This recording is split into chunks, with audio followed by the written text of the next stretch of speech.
भाई आखिरी मोमेंट पे मैं कैसे तैयारी करता था, मैं अपने टेस्ट को एज अ टारगेट लेकर के चलता था। यार मेरा ये वाला टेस्ट आना है, तो उन डेज को अपना एक कैलेंडर, फिजिकल कैलेंडर ले लीजिएगा, मोबाइल वाला कैलेंडर हटा करके।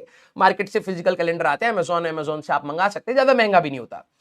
फायदा उसका ये रहेगा कि आप उसमें मार्क करके सामने स्ट्रेटेजाइज कर पाते हैं, वो थोड़ा बेटर रहता है। अगर मान लीजिए वो भी दिक्कत है तो आप बना लीजिएगा, 30-31 दिन ही लिखने हैं, ठीक है। तो आपने वो बना लिया और अपने टेस्ट वाले डेज को मार्क कर लीजिए कि भाई इस दिन है, इस दिन है, इस दिन है, इस दिन है। ऑल दो इंटरवल्स ज्यादा आपको नहीं मिलने वाले।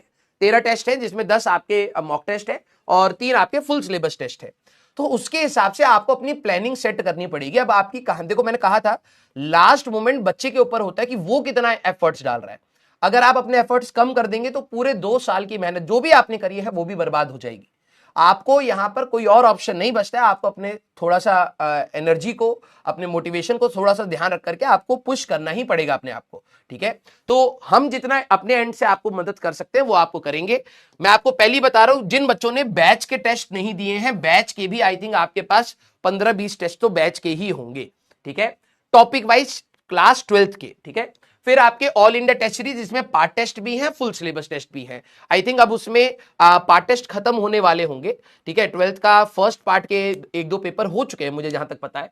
अब आपके मोस्टली इसमें फुल सिलेबस टेस्ट होंगे, तो आई थिंक 4 या 5 आप इसमें फुल सिलेबस आपको यहां मिल जाएंगे, ठीक है। और अलग से आपके बैच में लक्ष्य वाले स्टूडेंट्स को 1, 2 एंड 3 सभी के लिए हमारे पास, क्योंकि उनका भी सिलेबस ऑलमोस्ट 15 दिसंबर या 20 दिसंबर तक खत्म हो जाएगा, उनको फुल सिलेबस टेस्ट रहेंगे। तो आपको मैंने कहा था कि आखिरी के दिनों में आप अपने टेस्ट को बहुत सीरियसली लीजिएगा। अगर हो पाए तो हर दिन एक टेस्ट दीजिएगा, उसको एनालाइज करिएगा, जो भी सवाल गलत हुए उसके ऊपर प्रैक्टिस करिएगा, ठीक है। तो आपके पास अप्रोक्सीमेटली हो जाएंगे 7-8 टेस्ट, तो यहीं से हो जाएंगे। इनको सीरियसली करना है। अब बात आती है सर हमारा रिवीजन प्लानर क्या रहेगा। मैंने एक टेंटेटिव प्लानर बना लिया है, ठीक है। अगर आप अपने लक्ष्य जेई का प्लानर देखें तो हमारा लास्ट डेट आई थिंक 4 या 5 दिसंबर था, ठीक है। तो अभी हम लोग आज मोस्टली खत्म कर देंगे। छोटे मोटे टॉपिक्स जो रहेंगे उसका लोड मत लीजिएगा। कल आपको एक टॉपिक मिल जाएगा, परसों एक टॉपिक मिल जाएगा। छोटे छोटे टॉपिक्स है, उसको आप आसानी से कर सकते हैं। आपके बोर्ड्स और जेईई मेंस का हो चुका है, छोटा मोटा जो भी रह गया है वो अभी कवर हो जाएगा, ठीक है। तो जो प्लानर था पुराना वो 8 दिसंबर से स्टार्ट हो रहा था, ठीक है। तो मैंने उसको थोड़ा सा प्रीपोन कर लिया। मैंने 4 दिसंबर से फिजिक्स का रिवीजन स्टार्ट कर रहा हूं, ठीक है। अभी ये जा रहा है जनवरी 17 तक। अब मुझे पता है यहां पर एक बच्चे की फीलिंग आएगी, सर 20-22 से तो हमारे 20-21 से तो हमारे जेईई मेंस के ही पेपर है, 3 दिन ही मिलेंगे। मैं मानता हूं, लेकिन एटलीस्ट ये रिवीजन इससे कम मैं कर नहीं पा रहा था, ठीक है। तो एटलीस्ट आप ये समझिए कि आखिरी के अगर आपके 2-3 चैप्टर्स बच रहे हैं, आप इसको मंजिल से कर लीजिएगा, वन शॉट से। अगर आपको लग रहा है, अगर आप 17 तारीख तक आराम आराम से अपने फ्लो में कर रहे हैं तो उसको भी कर सकते हैं।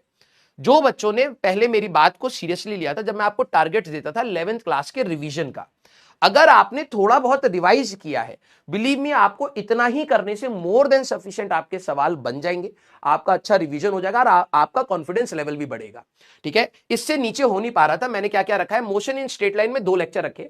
एक में हमारा कंसेप्ट हो जाएगा, एक में 2-2 घंटे के हैं, एक में कंसेप्ट हो जाएगा, एक में मोस्ट इंपॉर्टेंट प्रॉब्लम्स, कुछ पीवाईक्यूज डिस्कशन हो जाएगा। मोशन इन प्लेन में मैंने 3 लेक्चर रखे हैं, ठीक है, क्योंकि इसमें अब हमारा इंक्लाइन मोशन है, रिलेटिव वेलोसिटी है, और इसमें हो सकता है थोड़ा सा सर्कुलर वाला पार्ट भी मैं यहीं पर निपटाऊं, ठीक है। तो ये वाला हमारे पास पार्ट हो जाएगा। तो इसमें एक एमआईसी, 2 एमआईसी हैं, ठीक है।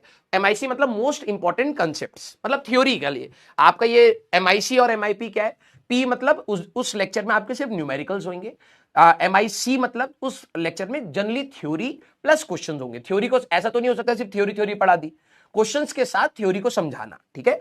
और ये वाले जो लेक्चर्स होंगे MIP, these will be your only practice sessions, ठीक है। तो इसमें मोशन इन प्लेन में 2 एमआईसी के लेक्चर हैं, एक एमआईपी का लेक्चर रखा हुआ है। अब कईयों को लगेगा सर एक ही लेक्चर में क्वेश्चंस इतने सफिशिएंट हो जाएंगे। कुछ थ्योरी के साथ भी हो रहे होंगे, कुछ एक सेपरेटली आपका प्रैक्टिस टाइप का सेशन टाइप का हो जाएगा। लॉज ऑफ मोशन में अब मैंने इसको डिवाइड कर लिया है। लॉज ऑफ मोशन में 2 लेक्चर रखे, एक एमआईसी एक MIP. Sir laws of motion तो बड़ा लेक्चर है, बड़ा चैप्टर है, आई नो, लेकिन फ्रिक्शन के लिए एक अलग से हम लोगों ने कर दिया है और सर्कुलर मोशन के लिए अलग से कर दिया। तो 1 2 3 4 5 लेक्चर्स हो रहे हैं, 10 घंटा आई थिंक इट्स गुड, ठीक है। इसमें अब हमारे पास फ्रिक्शन का एक एमआईसी प्लस एमआईपी कंबाइंड हमारे पास होगा। वर्क एनर्जी पावर के एक थ्योरी वाला लेक्चर हो जाएगा, एक हमारे पास प्रॉब्लम्स वाला लेक्चर हो जाएगा। सर्कुलर मोशन में वर्टिकल सर्कुलर मोशन मैंने 2 लेक्चर इसलिए लिए हैं कि एक में हमारा सर्कुलर डायनेमिक्स हो जाएगा, एंगुलर डिस्प्लेसमेंट क्या है, वेलोसिटी क्या है, एक्सेलरेशन क्या है, banking of road, turning of car, ये वाला सारा सवाल हम लोग कर लेंगे। फिर एक में हमारे पास हो जाएगा वर्टिकल सर्कुलर मोशन, ठीक है, तो ये वाला दोनों इसमें हमारे कवर हो जाएंगे। फिर centre of mass, collision and rotation are big chapter, तो 2 लेक्चर्स मैंने centre of mass and collision, centre of mass के ही रखे हैं। एक में हम लोग सेंटर ऑफ मास को फाइंड कर लेंगे, कहां कहां पे सेंटर ऑफ मास होता है, डिस्प्लेसमेंट, वेलोसिटी एंड एक्सेलरेशन, इसको खत्म करेंगे। फिर हमारे पास सेकंड लेक्चर हमारे पास हो जाएगा कंजर्वेशन ऑफ मोमेंटम, जिसमें एक बंदा उस पे प्लैंक पर चलता है, बोट पर चलता है, बोट से कूद जाता है, कार्ट से कूद जाता है, एक्सप्लोजन हो जाता है, पेंडुलम में जाकर के बॉल फिट हो जाती है, तो वो कितना स्विंग करता है, तो एक कंजर्वेशन ऑफ मोमेंटम की बात कर लेंगे। कोलिजन्स, क्योंकि आप सभी लोगों को पता है कि ये बड़ा चैप्टर है, तो इसमें 2 लेक्चर लिए हैं, इसमें थ्योरी और क्वेश्चंस को मिक्स करके ही हम लोग डिस्कस करेंगे। तो एक में ये वाले में हमारे पास ऑब्लिक कोलिजन ज्यादा हो जाएगा, इसमें हमारे पास वन डायमेंशनल कोलिजन्स की बात करेंगे। रोटेशन मोशन, क्योंकि एक बड़ा चैप्टर है, तो मैंने इसमें यहां पर 3 लेक्चर लिए हैं। मैंने लिखा है एक एमआईसी, ये पहला लेक्चर मोस्टली हम लोग मोमेंट ऑफ इनर्शिया टॉर्क पर होंगे। सेकंड वाले में एमआईसी प्लस एमआईपी, यहां पर हमारे पास एंगुलर मोमेंटम एंड रोलिंग वाला पार्ट आ जाएगा, और एक लेक्चर हमारे पास प्रॉपर्ली क्वेश्चंस का होगा। ग्रेविटेशन में वैसे तो मैंने एक रखने का सोच रहा था, लेकिन मैंने कहा चलो कोई नहीं, एक में थ्योरी हो जाएगी, एक में हमारे पास प्रॉब्लम हो जाएंगे, बिल्कुल इलेक्ट्रोस्टैटिक्स के जैसा है। फ्लूइड्स हमारे पास 3 लेक्चर रखे हैं, क्योंकि बड़ा चैप्टर भी है, तो एक एमआईसी हो गया, एक एमआईसी प्लस एमआईपी हो गया, एक एमआईपी हो गया हमारे पास। थर्मल प्रॉपर्टीज ऑफ मैटर में 3 पार्ट आ जाते हैं हमारे पास। एक तो कैलोरीमेट्री आता है, तो एक क्लास में हम लोग कैलोरीमेट्री एंड क्वेश्चंस कर लेंगे। ये एमआईसी प्लस एमआईपी मतलब कैलोरीमेट्री थ्योरी छोटा सा है, उसी के साथ उसके क्वेश्चंस कर लेंगे। सेकंड वाले में हमारे पास हो जाएगा कंडक्शन, कंडक्शन के ऊपर क्वेश्चन कर लेंगे, बिल्कुल करंट इलेक्ट्रिसिटी के जैसा है। नेक्स्ट इज योर रेडिएशन, जिसमें Newton's law of cooling and all, सारा स्टीफन्स लॉ, ये सारा हमारे पास आ जाएगा। वीन्स डिस्प्लेसमेंट लॉ, ये वाला पार्ट हमारे पास थ्योरी एंड क्वेश्चंस हमारा आ जाएगा। थर्मोडायनेमिक्स के लिए फिर इसके बाद केटीजी एंड थर्मो। अब कई बच्चों ने रिवाइज करा होगा, तो हम लोगों ने क्लास में बहुत अच्छे क्वेश्चंस लगा लिए थे, लेकिन फिर भी तो एक क्लास में थ्योरी हो जाएगी, एक क्लास में हमारे पास क्वेश्चंस हो जाएंगे।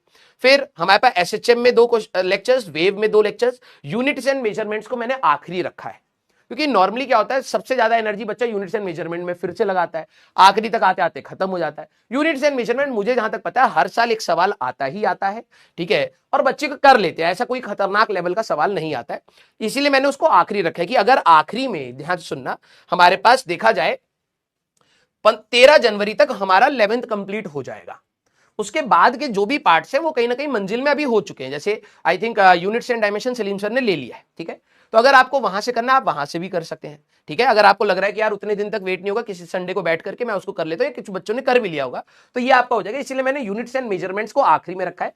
हमारे पास measuring instruments and properties of solid, properties of solid छोटा सा पार्ट था, बीच में नहीं रख करके आखिरी में रखा है। अगर किसी बच्चे का ये छूटता भी है तो कोई बहुत खतरनाक बात होती नहीं है, आखिरी में इसीलिए रखा है। और मेजरिंग इंस्ट्रूमेंट्स को लास्ट में रखा है। मेजरिंग इंस्ट्रूमेंट्स में आपका screw gauge and vernier caliper है। अगर आप लोग बोलेंगे वो कमेंट्स के हिसाब से, और अभी जोश होगा, आप कहोगे पहले दे दो पहले दे दो, मुझे पता है, बीच में आप लोगों के मैं कमेंट्स को मॉनिटर करता रहूंगा कि कैसे कैसे आपकी रिक्वायरमेंट्स आ रही हैं, क्या क्या प्रॉब्लम फेस कर रहे हैं। अगर लगा तो न्यू ईयर के अराउंड में आपको एक मेजरिंग इंस्ट्रूमेंट्स का एक लेक्चर आपको दे दूंगा, जिसमें screw gauge and vernier caliper properly explained है। नहीं तो मेरे को टाइम, ये मैंने ऐसे करा है कि इसमें भी मेरा वर्कलोड थोड़ा सा बढ़ रहा है, क्योंकि अभी हफ्ते में 4 क्लास होती हैं, अब मेरी और 2 बढ़ जाएंगी, 6 क्लासेस हो जाएंगी। 6 उसकी हो गई, अर्जुना हो गई 4, और उसकी 4 हो गई, और प्लस बीच में यूट्यूब का मंजिल भी आएगा, तो काफी लोड है। लेकिन अगर आप लोगों की रिक्वायरमेंट्स रही तो मेजरिंग इंस्ट्रूमेंट्स, क्योंकि नॉर्मली मैंने देखा यूट्यूब पे भी है, ठीक है, अच्छे से पढ़ाया हुआ है, सभी टीचर्स ने अच्छे से पढ़ाया हुआ है। लेकिन अगर किसी को चाहिए कि नहीं सर आपने जो पढ़ाया था उससे जल्दी रिकॉल हो जाता है, तो एक आध लेक्चर मेरे को कहीं ना कहीं अच्छे से रिकॉर्डेड फॉर्म में होगा, वो मैं आपको पहले प्रोवाइड कर दूंगा, ठीक है। मेजॉरिटी लेक्चर्स जितने बन रहे हैं, दैट इज 36 लेक्चर्स हम लोग करने वाले हैं।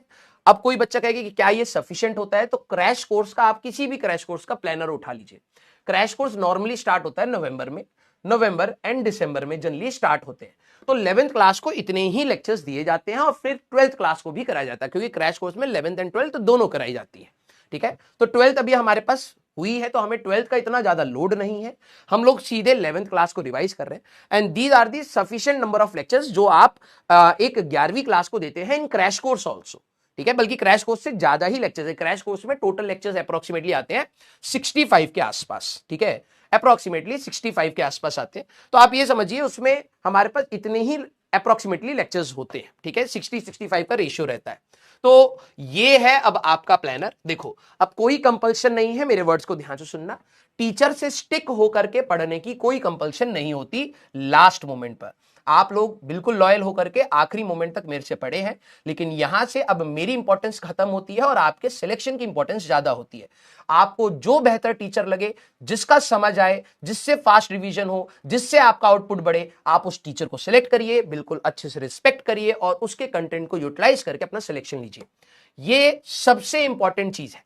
अगर किसी को लगता है कि सर बैच का रिवीजन करूं या मंजिल से रिवीजन करूं या फिर किसी XYZ यूट्यूब सीरीज से कर लूं, कहीं से जहां से आपको बेनिफिट लगे आप वहां से सिलेक्शन करिए।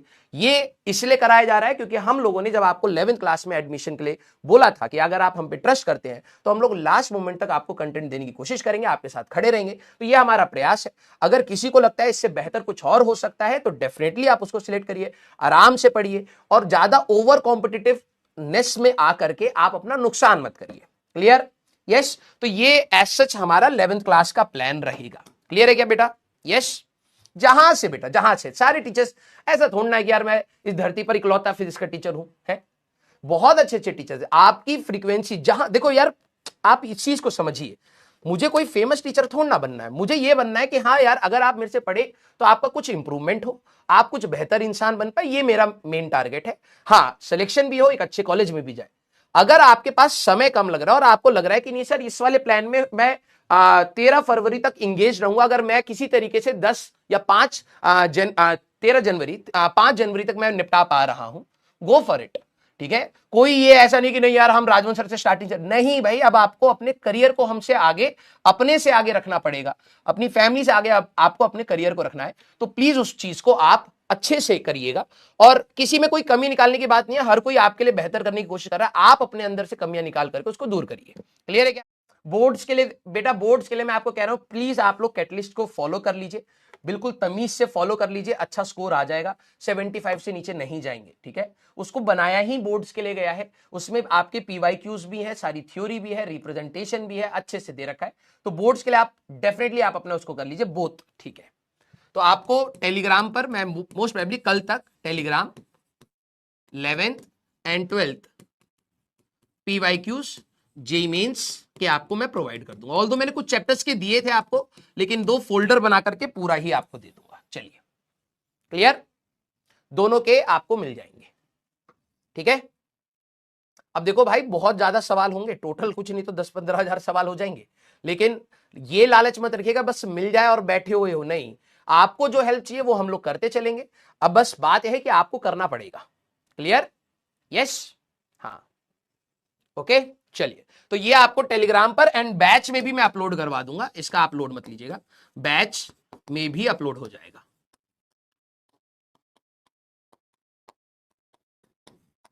लेकिन मेरी एक रिक्वेस्ट है, अगर आप फाइनेंशियली इस चीज पर इन्वेस्ट कर सकते हैं तो एक फिजिकल आप अपनी PYQ की किताब खरीद लीजिए। ठीक है, PDF तो मैं आपको दे दूंगा, लेकिन PDF हैंडी नहीं होती, आपका समय बहुत खराब होगा। अगर मान लो कोई क्वेश्चन चेक करना है, उसका आंसर क्या है, तो फिर आप स्लाइड कर रहे हो, आंसर क्या है, फिर उसका सोल्यूशन में कहां पर है, बहुत दिक्कत होती है। फिजिकल किताब आपको लास्ट मोमेंट पे बहुत मदद करेगी। तो अगर आप हो सके तो प्लीज इसको राइट टाइम पर इन्वेस्ट कर लीजिएगा। क्लियर? चलिए भाई, तो ये आप लोगों के लिए इंफॉर्मेशन थी। ठीक है, अब हम लोग अपना टॉपिक आगे का स्टार्ट करते हैं। तो मैं प्लानर इसी में छोड़ रहा हूं, इसमें अगर कोई प्लस, ये प्लानर भी आपके बैच में अपलोड हो जाएगा शाम तक। उन्होंने कहा था कि सर एक बार अप्रूव कर लेना, मैंने कहा मैं एक बार बच्चों से डिस्कस कर लेता हूं, कुछ प्लस माइनस हुआ तो करने के बाद शाम को अपलोड करेंगे, क्योंकि मेरे को लास्ट डेट का थोड़ा सा डाउट था कि बच्चे ये ना कहें कि सर थोड़ा और स्क्वीज करो, तो रोटेशन वोटेशन में कहीं ना कहीं एक लेक्चर कम करना पड़ेगा, क्योंकि टाइम से ज्यादा है ही नहीं, है ना। तो लेकिन ठीक है, ये भी एक पॉजिटिव साइन है कि 13 तारीख तक हमारा वेव्स पार्ट 11 पूरा कंप्लीट हो रहा है। उसके बाद बच क्या रहा है, that is units and measurements, जो कहीं ना कहीं बच्चों को मेजोरिटी आता ही, बहुत जल्दी कवर कर लेते हैं। सॉलिड्स बहुत छोटा सा पार्ट है। मेजरिंग इंस्ट्रूमेंट्स, मेजरिंग इंस्ट्रूमेंट्स अगर आपको लगा मेरे पास रिकॉर्डेड अगर कहीं मिल गया तो मैं उसको पहले भी दे दूंगा, उसमें कोई दिक्कत नहीं है। तो 15-16 तक है। जिन बच्चों का 20-21 था या 20 तारीख से पेपर है, तो जिनका स्टार्टिंग में ही है तो उनके लिए टाइम कम है, लेकिन जिनका 25, 26, 27 की शिफ्ट पड़ेगी उनके पास 10 दिन मिल जाएंगे, आप अच्छे से अपना रिवाइज कर सकते हैं। कितने बच्चों का प्री बोर्ड्स खत्म हो गए, बस ये बता दीजिए। हाँ, आने वाले हैं। अपकमिंग है 6 दिसंबर। वेरी गुड, तो प्लीज उसको भी टारगेट्स में अपना रखिएगा, ठीक है, ठीक है, ऑल द बेस्ट। मुझे जहां तक लगता है आप लोग सारे लोग अच्छे से कर ले जाएंगे, बट ऊपर नीचे जब भी हो मार्क्स या कोई भी इमोशंस हो, साइड करके चुपचाप पढ़ाई करिएगा। बोर्ड्स की तैयारी बिल्कुल अलग है, मैं आपको पहले ही बता रहा हूं, प्लीज ये मत सोचना कि सर के नोट्स सीधे अगर आप पढ़ के जाओगे तो कुछ होगा, नहीं, उसकी तैयारी बिल्कुल अलग है। रिप्रेजेंट कंटेंट सेम है, तुम कहोगे सर कैसी, अब आप कह रहे हो कि अलग है, लिखने का तरीका अलग है, प्रेजेंटेशन आपका अलग है, क्वेश्चन पूछने के तरीके अलग है, वहां पर आपको एक्सप्लेनेशन अलग टाइप से देनी पड़ेगी, डायग्राम बनाने पड़ेंगे, डेरिवेशंस है, ये सारी चीजें भी है, ठीक है। एक बार ये खत्म हो जाएगा तो मैं आपको कोशिश करूंगा फर्स्ट अटेम्प्ट के बाद जो इंपॉर्टेंट डेरिवेशंस हैं, थ्योरेटिकल पॉइंट्स हैं, उनके ऊपर एक लेक्चर बना करके रिकॉर्ड करके आपको मैं फरवरी के फर्स्ट वीक में मोस्ट प्रोबेबली आपको दे दूंगा, सो दैट आपका 20 तारीख के फिजिक्स का पेपर है, उससे पहले आप एक बार वो इंपॉर्टेंट डेरिवेशंस एंड थ्योरी वाला पार्ट दोबारा से रिवाइज कर ले, ठीक है।